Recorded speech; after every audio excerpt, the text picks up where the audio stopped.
dashur qytetar të Kosovës, nderuar anëtar aktivist e mbështetës të Lidhjes Demokratike të Kosovës, dua fillimisht të drejtohem me mirënjohje të thellë, me respekt të jashtëzakonshëm dhe natyrisht me ndjenjën e përgjegjësisë që kam bërë gjithmonë para jush.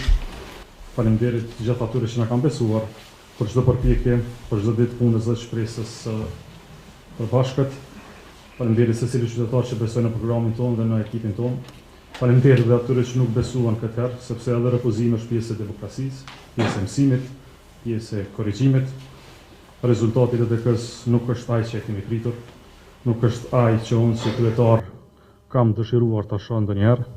Ky është një moment të reflektimi i thellë i përgjegjësisë dhe i seriozitetit politik, kur qytetarët e Kosovës flasin, ne duhet t'i dëgjojmë, kur populli jep verdiktin e vet, ne duhet patjetër ta respektojmë. Demokracia funksionon kur udhëheqësit janë të gatshëm të bajnë përgjegjësi, jo vetëm kur fitojnë e kur kanë fest, por edhe kur kanë humbje si kjo e sotmja.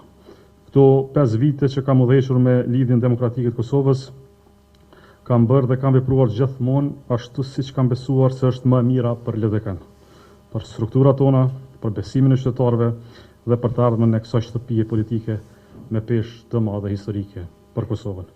Megjithatë, sot duhet të them hapur dhe me ndershmëri, nuk kam arritur ta çoj LDK-n aty ku kam besuar se duhet të jetë. Kam ndërtuar ekip me njerëzit më të mirë që kam besuar. Kemi ndërtuar program të plot, serioz dhe modern. Kemi bërë një fushat dinjitoze dhe të përgjithshme që nuk i ka munguar asgjë në përmbajtje e as në përkushtim. Por ky është verdikti qytetar dhe para këtij verdikti ulemi të gjithë, sepse kështu funksionon demokracia, sepse qytetari gjithmonë ka të drejtë. Në këtë pikë dua shpresoj që mbështetësit të LDK-s t'i kem përfaqësuar unë dhe ekipi ynë me dinjitet, me përgjegjësi e që i kemi bërë krenar në vazhdimsi. Por një gjë gjithmonë duhet ta mbaj mend, se LDK-ja ka qenë dhe mbetet shtëpia e demokracisë Kosovës, është partia që ka udhëhequr vendin në momente më të rëndësishme historike, është partia që ka mësuar kulturën e lirisë, qytetarisë dhe të përgjegjësisë, dhe sot në këtë moment sfide LDK ka nevojë për unitet, për reflektim të thellë dhe një fazë të re, të sinqertë brenda vetës. Ka nevojë të dëgjojë më shumë. Për këtë arsye, duke marrë përgjegjësinë që më takon, si kryetar do të thras menjëherë kuvendin e Lidhjes Demokratike të Kosovës dhe para tij do t'i shpalosi e shfrytojmë të gjitha çështjet përfshirë dhe përgjegjësinë time që mbaj unë si kryetar i kësaj shtëpie të demokracisë. Dua të falenderoj sonte çdo aktivist, çdo kandidat, çdo vajzë e djalë, çdo familje që punoi pa u lodhur.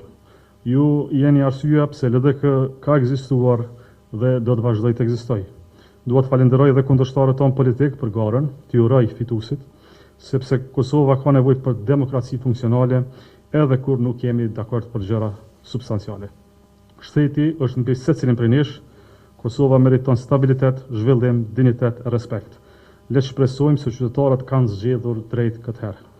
Edhe në këtë moment dua të përcjellë një mesazh qetësie, maturie dhe shpresë. Kosova megjithatë do të ecë përpara. Demokracia jonë do të maturohet e shpresa nuk ka me humb asnjëherë. Dhe për te politikës, sot është dhe një moment thellësisht njerëzor edhe për mua, siç e dini kam 2 vajza, Erën dhe Rozin, të cilave u kam bërë kohë, prani dhe përqafime të mbetura përgjatë këtyre kohëve të ngarkuara.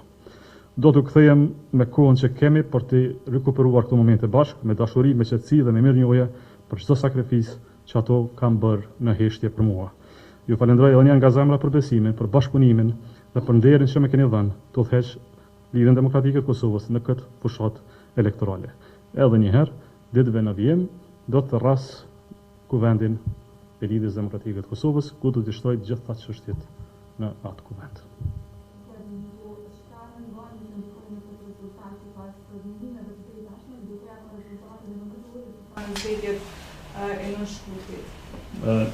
Do t'i bëjmë gjitha analizat, do të parë nga përgjegjësia ime, sekretari i partisë, deri tek funksionimi strukturor, por më lejoni që fillimisht të diskutoj këtë çështje me kolegët e partisë, me ata që kemi bërë bashkë dhe momentet e mira dhe momentet e vështira, por le të themi se ky rezultat ishte i papritur për Lidhjen Demokratike të Kosovës, sidomos për një periudhë të shkurtë, 10 muajore që nga mbajtja e zgjedhjeve. Për të gjitha çështjet do të diskutojmë me Kuvendin e jashtëzakonshëm të Lidhjes Demokratike të Kosovës.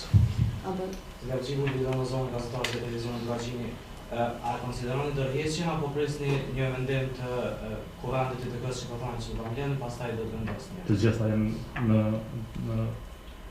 në diskutim për Kuvendin e përgjithshëm, natyrisht do të ndërheqet pa asnjë diskutim.